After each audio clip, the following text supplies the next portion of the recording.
क्या फिर इस बात को मुसलमानों को खत्म कर देगा? उसकी तो 90 नस्लें भी खत्म नहीं करने की। योगी का आसमान से आया है। योगी की सरकार में गुंडागर्दी खत्म नहीं। योगी खुद गुंडा है।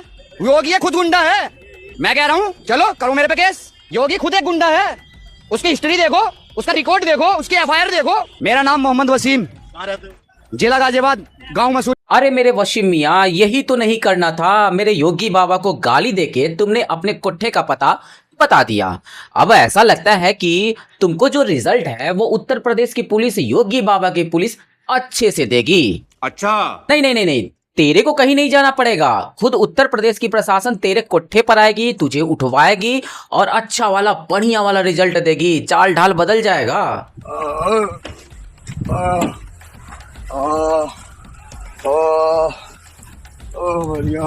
दोस्तों आज के इस वीडियो में हम आपको दिखाने वाले हैं मजहब की खूबसूरती, अच्छी अच्छी अल्लाह वालों की मानसिकता।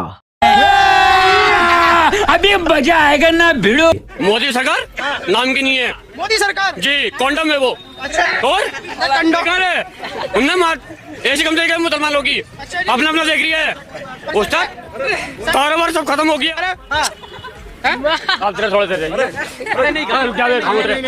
सर गाली तो मैं चला भी नहीं सकता। कोई बात नहीं, मेरा नाम ले लो, आधार कार्ड दूं। मोदी गया नहीं।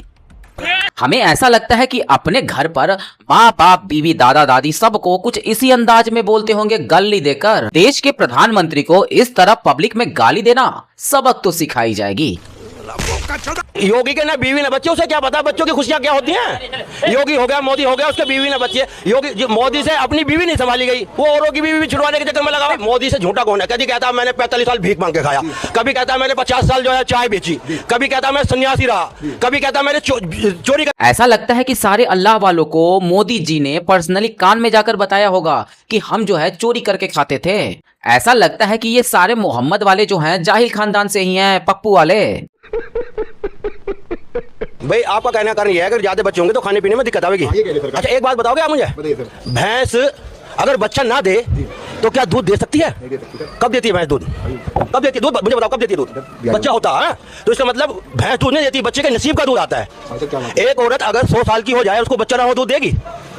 ओ क्या ये लोग 5-6 बीवियां दूध पैदा करने के लिए, दूध पीने के लिए रखते हैं? क्या बिजनेस आइडिया है। वैसे इस बिजनेस का जो फायदा है हमारे ये वाले मुल्ला साहब बता रहे हैं, आइए मिलकर देखते हैं। बीवी का दूध पी सकते हैं, बिल्कुल जनाब, भर के रखा गया, दोस्तों को भी पिलाया करें। बीवी और किस लिए होती है?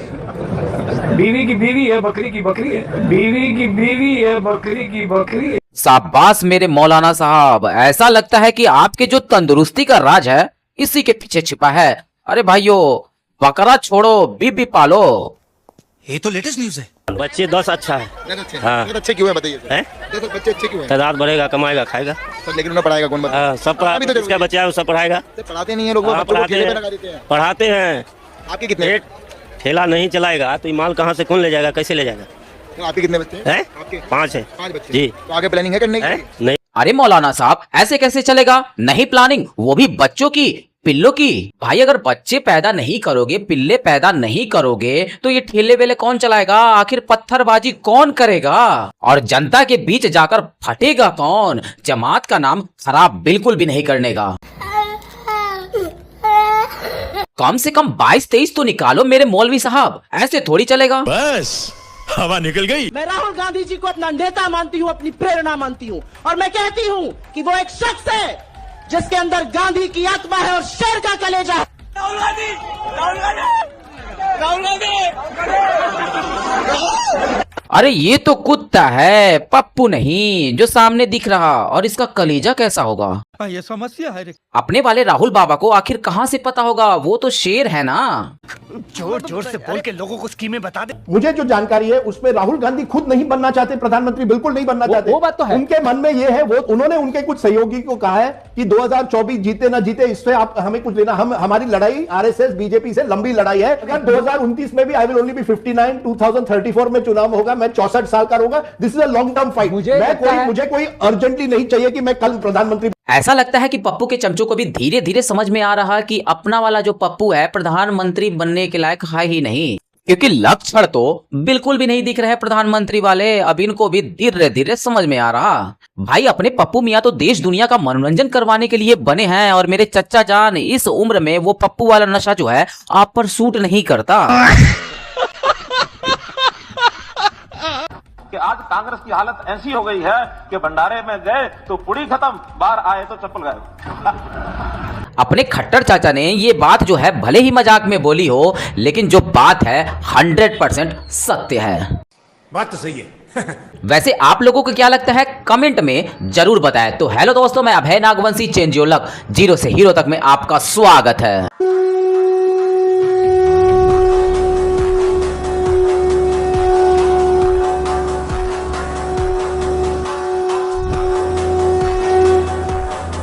अगर कड़वे समुद्र में थूक दें तो भी मीठा हो जाएगा। अच्छा हाँ, ऐसे मिलेंगे।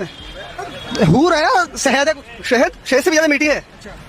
और फरमाया अपना दुपट्टा दुनिया में कर देना वो, तो सारी दुनिया खुशबू से मुअत्तर हो जाएगी।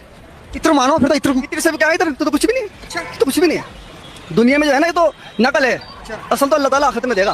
फिर भी कितनी खूबसूरत, जो आसमान से जो नीचे को अगर जन्नत में से अगर नीचे को थूक भी गिर दे तो सारी दुनिया को मीठी कर देगी। हाँ भैया थूक है या मुरब्बे का डिब्बा? मुरब्बे का डिब्बा ही मान ले दुनिया में तो।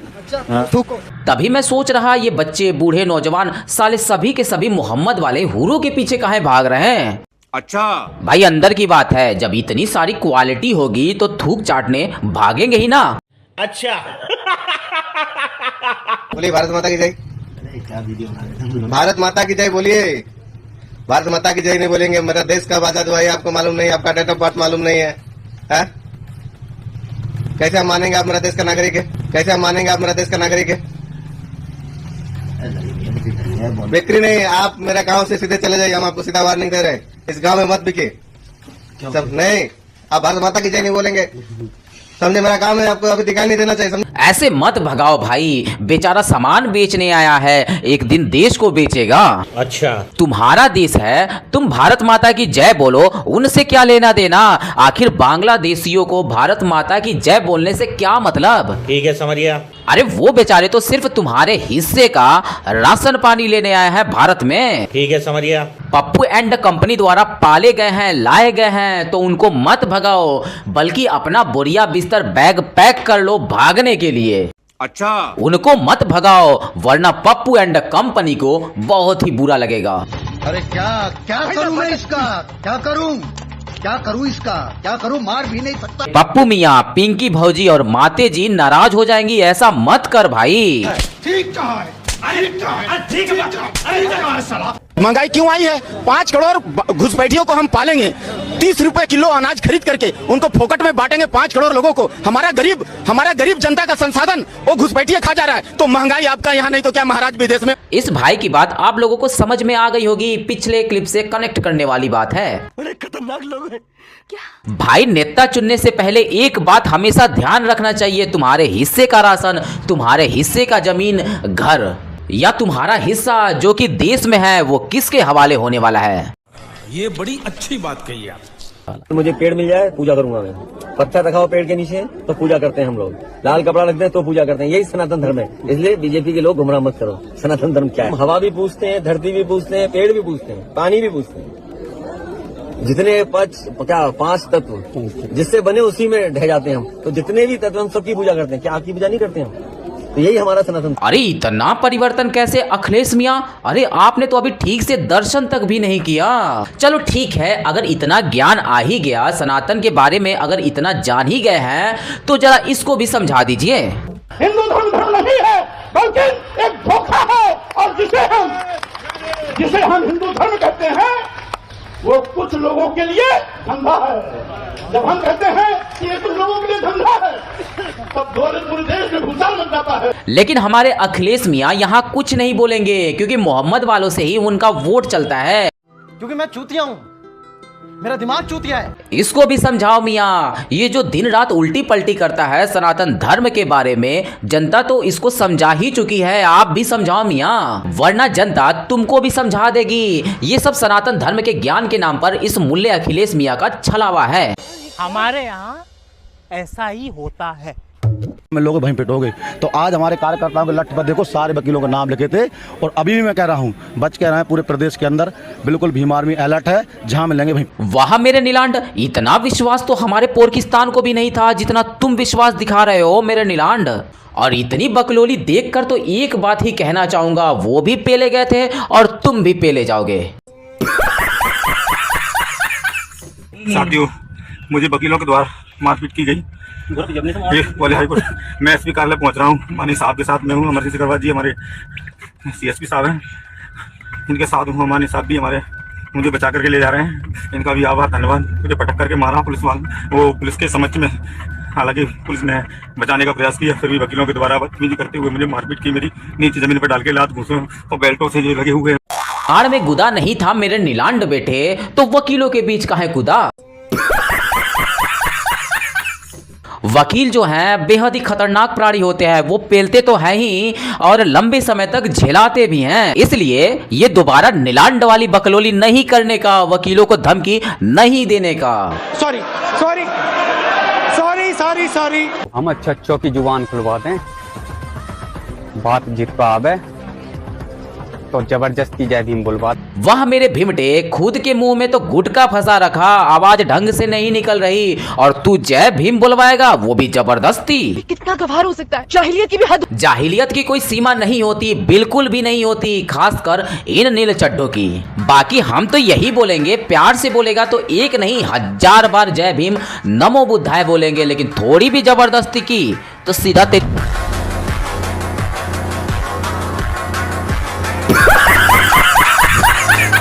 मैं नास्तिक हूँ, मैं गारंटी से कहता हूँ कि नहीं होता भगवान। अगर भगवान होता, आप मेरी बात का जवाब देना और मुझे गलत साबित करना, मंच के लोग भी और सामने के लोग भी।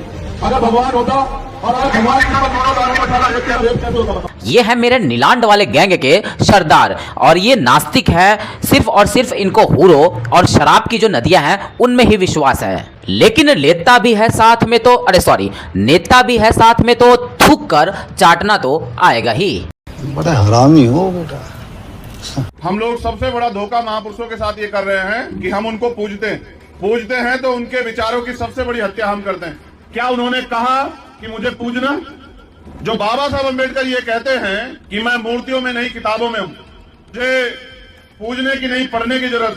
किसा दिखाते और कहते हैं कि सुबह के समय 2 घंटी बजेगी, एक मंदिर की और एक स्कूल की, आपको तय करना कि आपका आने वाला जीवन कहां से। हमारे बाबा साहब ने कलम पकड़ने के लिए कहा था, पढ़ने लिखने के लिए कहा था, ऊंचे ऊंचे पदों पर जाने के लिए कहा था। ब्राह्मणों को, ठाकुरों को और प्रशासन को गाली देने को नहीं कहा था कि उनको गाली दो और फिर जूते खाओ। क्योंकि अगर प्रशासन को गाली दोगे तो थाने में बैठाकर बड़ा वाला कलम थमाकर घंटा बजवा बजवा कर अच्छे से पढ़ाएगी। ठीक कहा है। दोस्तों तो कैसी लगी आज की वीडियो, हमें कमेंट बॉक्स में रिप्लाई करना बिल्कुल भी ना भूलें, और यदि आप इस चैनल पर पहली बार हैं तो चैनल को सब्सक्राइब करें ताकि ऐसे ही वीडियो आपको हमेशा देखने को मिलती रहे। और इस वीडियो पर आप कहां से जुड़े हैं हमें कमेंट बॉक्स में रिप्लाई करना बिल्कुल भी ना भूलें। तो मिलते हैं आने वाले नए वीडियो के साथ, तब तक के लिए जय हिंद, जय भारत, वंदे मातरम।